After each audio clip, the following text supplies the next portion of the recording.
트럼프, 전쟁을 시작할 땐 이길 수 있는지 알아야 한다. 맞지? 당신보다 20배나 큰 상대와 전쟁을 시작해서는 안 됩니다. 또 푸틴, 블라디미르 푸틴이 강조했다. 점령된 영토에서 하지만 12월 15일 밤 노보로시스크 항구에서 모두 동시에 폭발했습니다. 해군이 없는 나라, 단 한 척의 군함도 남지 않은 군대. 하지만 그들은 세계 최대 규모의 해군 중 하나를 그 해군에 본 것이 그 해군의 안방에서 사령했습니다. 이것은 단순한 잠수함 침몰이 아닙니다. 이것은 큰 군대가 늘 이긴다는 동화가 끝난 순간입니다. 푸틴은 자신의 함대가 크림반도에서 탈출하여 노보로시스크에 숨었다고 생각했습니다. 하지만 그날 아침 치솟는 불길은 전 세계에 단 하나의 메시지를 보냈습니다. 러시아의 가장 안전한 항구에서조차 더 이상 도망칠 곳이 없습니다. 12월 15일 밤 노보로시스크에서 일어난 일은 푸틴의 자존심과 트럼프의 주장을 모두 산산조각 냈습니다. 이 사건을 둘러싼 비밀의 베일을 벗기고 크렘린의 선전기구가 퍼뜨린 거짓말을 밝히기 위해 우리는 러시아의 공식 성명과 현장의 잔해 사이에 엄청난 차이가 있기 때문에 탐정처럼 사건 현장을 살펴봐야 합니다. 러시아 국방부는 공격 직후 전통적인 부인 전략을 즉각 가동했습니다. 공식 성명에 따르면 우크라이나의 수상 드론, 즉 유스비가 항구에 침투하려 했지만 러시아 순찰정과 해안 방어 시스템에 의해 성공적으로 파괴되었다고 주장했습니다. 모스크바에 따르면 항구의 연기는 단지 격추된 드론의 잔해일 뿐이었습니다. 그러나 이 설명은 공개된 영상과 기본적인 물리 법칙에 의해 몇 초 만에 반박되었습니다. 만약 이것이 마구라 비오나시 베이비 카트 수상 드론 공격이었다면 폭발 에너지는 수평으로 수면을 가로질러 퍼졌을 것이고 우리는 거대한 화염구와 수면에 흩어진 파편 조각들을 보았을 것입니다. 하지만 12월 15일 아침 노보로시스크 부두에서 우리가 본 것은 이것이 아니었습니다. 영상에서 우리는 매우 빽빽하고 수직이며 거대한 물기둥이 수면에서 하늘로 솟구치는 것을 봅니다. 군사 용어로 이것을 버블 제트 효과라고 합니다. 이 물리적 현상은 폭발이 수면이 아닌 수중, 바로 목표물의 용골 아래에서 발생했다는 결정적이고 부인할 수 없는 증거입니다. 폭발물이 수중에서 폭발하면 먼저 거대한 가스 기포를 생성합니다. 이 기포는 선박이나 잠수함의 선체를 위로 밀어 올려 휘게하고 기포가 붕괴하면 용골이 자체 무게와 수압에 의해 아래로 부러지며 처지게 됩니다. 이것이 선박이나 잠수함을 두 통각 내는 가장 확실한 방법입니다. 러시아의 수상 드론을 격추했다는 거짓말은 이 수직 물기둥에 의해 완전히 무너졌습니다. 그렇다면 러시아의 최첨단 소나 시스템, 항구 입구의 그물, 그리고 순찰하는 랩터 보트들은 어떻게 이 위협을 탐지하지 못했을까요? 바로 이 지점에서 우크라이나의 공학 혁신과 군사적 천재성이 발휘됩니다. 러시아의 대잠수함 JSW 교리는 소음이 큰 엔진이나 거대한 금속 덩어리를 탐지하는 데 기반을 두고 있습니다. 하지만 공격을 감행한 잠수용 시 베이비는 전기 모터 덕분에 거의 소음을 내지 않으며 노보로시스크 항구의 시끄러운 통행량과 혼잡함 속에 완전히 묻혀버립니다. 러시아 소나가 이 소음 속에서 이상 징후를 찾는 동안 우크라이나의 드론은 전기 모터 덕분에 완전히 조용했습니다. 열 신호가 없었습니다. 자기 신호는 미미했습니다. 사실상 물의 일부였습니다. 게다가 목표 잠수함은 소나를 끈 채 항구에 정박해 있었습니다. 둘째로 이 드론들은 데오이터링 능력을 가지고 있습니다. 즉, 목표로 곧장 직선으로 바로 날지 않습니다. 그들은 항구 입구에서 기다리거나 러시아 선박 아래에 숨어 잠입하거나 소나를 피하기 위해 수온여 층 아래로 잠수합니다. 셋째로, 그리고 가장 두려운 것은 그들이 실은 탄토기약입니다. 우크라이나 군사 잡지 밀리타니에 따르면 TLK-150, TLK-400, TLK-1000 세 가지 버전이 개발되었습니다. TLK-150의 항속거리와 폭발 탑재량은 이 작전에 불충분합니다. 하지만 TLK-400은 길이 6m, 항속거리 1200km, TNT 500kg에 해당하는 탄두를 장착하여 이 작전에 이상적입니다. 이러한 능력은 노보로시스크 항구의 잠수함을 타격하는 데 이상적입니다. 2025년 6월 3일, 우크라이나는 이것들을 처음으로 사용했습니다. 그들은 1100kg의 폭발물을 싣고 케르치 대교의 교각을 공격했습니다. 이것은 아마도 TLK-1000이었고 그곳의 방호체계와 노보로시스크의 방호체계 사이에는 상당한 차이가 있습니다. 따라서 우크라이나는 아마도 TLK-400 버전으로 이 러시아 잠수함을 폭파했을 것입니다. 마찬가지로 군사 전문가들과 폭발 분석에 따르면 이 드론의 탄두는 약 500kg의 TNT와 맞먹는 위력이었다고 합니다. 이는 제2차 세계대전 당시의 중월의 위력에 해당하며 심지어 현대식 하푼 미사일 탄두의 위력의 2배에 달합니다. 이중 천체 구조로 유명하고 가라앉지 않는 것으로 여겨지던 킬로급 잠수함조차도 가장 약한 지점인 바로 아래에서 올라오는 그런 충격파는 견딜 수 없습니다. 반면에 이 목표는 무작위로 선택된 것이 아니었습니다. 피격된 잠수함은 프로젝트 636.3급 나토 코드명 임프로브드 킬러였습니다. 이 잠수함들은 디젤 전기 추진 덕분에 매우 조용해서 서방 해군들이 탐지하는 데 어려움을 겪습니다. 그래서 블랙홀이라고 불립니다. 하지만 아이러니하게도 러시아 스텔스 기술의 정점은 우크라이나의 차고에서 만든 저렴하지만 스마트한 스텔스 기술에 의해 파괴되었습니다. 우크라이나는 네이토조차 바다에서 찾기 힘들어했던 이 유령을 엔진이 꺼진 채 자신의 소굴에서 잡아 파괴했습니다. 이 함선의 전략적 중요성은 매우 컸습니다. 이 잠수함은 단순한 해군 함정이 아니라 떠다니는 미사일 포대였기 때문입니다. 그것은 키이우, 르비우, 오데사와 같은 우크라이나 도시에 죽음의 비를 내리고 민간 기반 시설과 발전소를 목표로 삼았던 악명 높은 칼리브르 순항 미사일에 발사되었습니다. 각 킬로급 잠수함은 탐지되지 않고 4발의 칼리브르 미사일을 발사할 수 있는 능력을 갖추고 있었습니다. 12월 15일 밤에 이 공격으로 러시아는 그 능력을 상실했습니다. 하지만 진짜 큰 그림, 진짜 재앙은 숫자 속에 숨어 있습니다. 이제 저는 여러분에게 러시아의 선전이 결코 언급하지 않을 진실, 매우 주의 깊은 눈만이 분별할 수 있는 통계적 재앙을 말씀드리겠습니다. 러시아는 이곳에 4척의 잠수함을 보유하고 있었지만 이번 손실로 흑해에는 운용 가능한 킬로급 잠수함이 2척만 남게 되었습니다.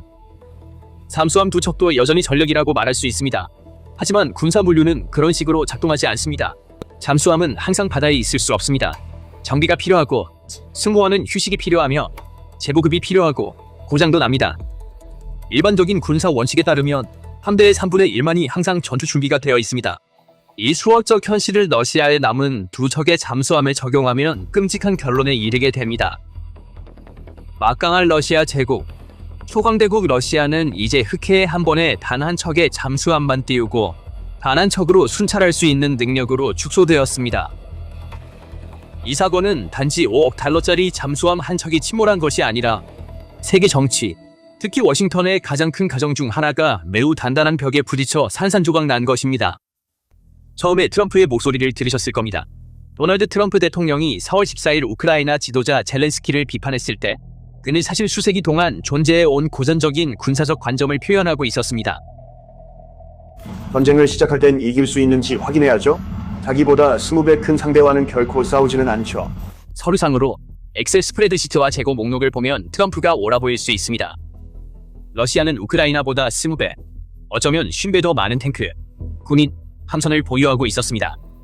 이것은 나폴레옹 시대 제2차 세계대전의 논리입니다. 신은 대군 편에 있습니다. 하지만 12월 15일 밤 노보로시스크에서 일어난 일은 푸틴의 제국주의적 자아와 트럼프의 식료품종 회계 전략을 모두 날려버렸습니다. 전쟁은 더 이상 엑셀 스프레드시트 위에서 벌어지지 않기 때문입니다. 전쟁은 혁신, 정보, 이대칭의 영역에서 벌어집니다. 자, 솔직하게 이야기해봅시다. 우크라이나는 이 전쟁을 원했던 쪽이 아닙니다. 침략을 당한 쪽이었습니다. 하지만 이 사진을 보십시오. 사실상 해군이 없는 나라, 2014년에 대부분의 함선을 도난당하고 나머지는 침몰한 나라입니다. 우크라이나는 해구선 아래에 있는 세계에서 가장 잘 보호된 군사기지 중 하나에 침투합니다. 그리고 차고에서 만들 수 있을 만큼 간단하고 약 25만 달러짜리 드론으로 10년 동안 수백 명을 고용하여 만든 5억 달러짜리 거대한 괴물을 파괴합니다. 이것은 다윗과 골리앗 이야기의 현대적이고 디지털이며 폭발적인 버전입니다. 20배 더 큰 꼰대라는 방정식을 기억하십니까? 글쎄요, 그 방정식은 오늘 밤 노보로시스크의 바다에 수장되었습니다. 트럼프도 푸틴도 현장을 제대로 보지 않는 것 같습니다. 트럼프는 여전히 냉전 시대의 톤수와 화력 측면에서 이야기하고 있습니다. 푸틴은 여전히 제정 러시아 시대의 해군 위상이라는 꿈을 쫓고 있습니다. 하지만 현장의 현실은 정치 연단의 주장에 귀 기울이지 않습니다. 현대전에서 크기는 더 이상 장점이 아니라 거추장스러운 짐입니다. 러시아는 5억 달러를 잃는 반면 우크라이나는 25만 달러만 씁니다. 이 계산법은 트럼프의 20배 계산보다 훨씬 치명적입니다. 그리고 이 계산법을 러시아 파산으로 가는 길입니다. 노보로시스크 공격의 파급 효과는 우리가 언급한 것보다 훨씬 광범위하고 파괴적입니다. 한때 흑해를 러시아의 호수로 만들고 보스포러스 해협에서 조지아 해안까지 절대적인 지배력을 확립하겠다고 자랑했던 그 거대한 해군이 오늘날에는 자신의 항구를 떠날 수 없고 단 한 척의 잠수함에 의존하는 불구가 되고 거세된 존재가 되었다는 것을 상상할 수 있습니까? 우크라이나의 움직임은 단순한 전술적 성공이 아닙니다. 그것은 해상 패권에 대한 모스크바의 300년 주장에 관해 박힌 녹슨 마지막 못입니다. 그리고 가장 고통스러운 부분이 무엇인지 아십니까? 5억 달러짜리 잠수함이 침몰한 것만이 아니었습니다. 실질적인 대가는 러시아가 더 이상 흑해의 뒷마당을 가질 수 없게 되었다는 것입니다. 러시아인들은 자신들이 안전하다고 생각했습니다. 기억하십시오. 전쟁 초기에는 세바스토폴이 그들의 주요 기지였습니다. 우크라이나가 스톰 섀도우 미사일과 드론으로 그곳을 지옥으로 만들었을 때 푸틴은 전략적 후퇴를 가장하여 함대를 노보로시스크로 옮겼습니다. 이곳은 최전선에서 멀리 떨어져 있었습니다. 크림반도의 보호 아래 있었습니다. 푸틴과 그의 참모들은 이 항구가 사정거리 밖에 있으며 이곳의 자연적, 군사적 보호가 함대를 건드릴 수 없게 만든다고 믿었습니다. 하지만 이 믿음은 단 한 대의 드론에 의한 하룻밤의 작전으로 산산조각 났습니다. 지금 지도를 보면 러시아 제독들의 무력함이 명백합니다. 함대가 이동할 수 있는 안전한 항구는 더 이상 남아있지 않습니다. 흑해 함대는 그 유명한 칼리브르 미사일을 함선에 싣기 위해 노보로시스크의 특수 크레인과 인프라가 필요합니다. 이 인프라는 다른 곳에는 존재하지 않습니다. 만약 이곳이 공격당할 수 있다면 그들은 함선을 어디로 옮길까요? 아파지아의 좁은 해안이나 해굴력이 없는 카스피해.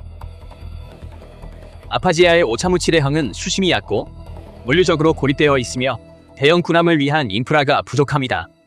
그렇다면 러시아 해군이 이 충격에서 회복하고 스스로를 쇄신할 기회가 있을까요? 해협 체제 때문에 러시아는 전쟁 중에 새로운 대형 군함을 흑해로 들여올 수 없습니다. 가지고 있는 것으로 버텨야 합니다. 이는 함대가 재생 불가능한 자산이라는 것을 의미합니다. 러시아 조선소들은 현재 서방의 제재로 인해 현대적인 잠수함을 건조하는 데 필요한 첨단 칩, 센서, 정밀 엔진 부품을 공급받지 못하고 있습니다. 대체품은 없을 것입니다. 러시아의 해군력은 돌이킬 수 없이 쇠퇴하고 있습니다. 설상가상으로 이 공격을 러시아의 군사뿐만 아니라 상업해운에도 타격을 입혔습니다. 노보로시스크는 러시아의 주요 석유 수출 관문 중 하나입니다. 카스피의 석유는 파이프라인을 통해 이곳으로 도착하여 전 세계로 분배됩니다. 하지만 우크라이나는 이곳을 전쟁터로 만들었습니다. 푸틴이 접근 불가능하다고 선언했던 카스피해는 이제 빈번한 공격의 대상이 되었습니다. 12월 11일 우크라이나 드론이 러시아 에너지 대기업 누코일 소속의 필라노프스키와 코르차긴 플랫폼을 폭파했습니다.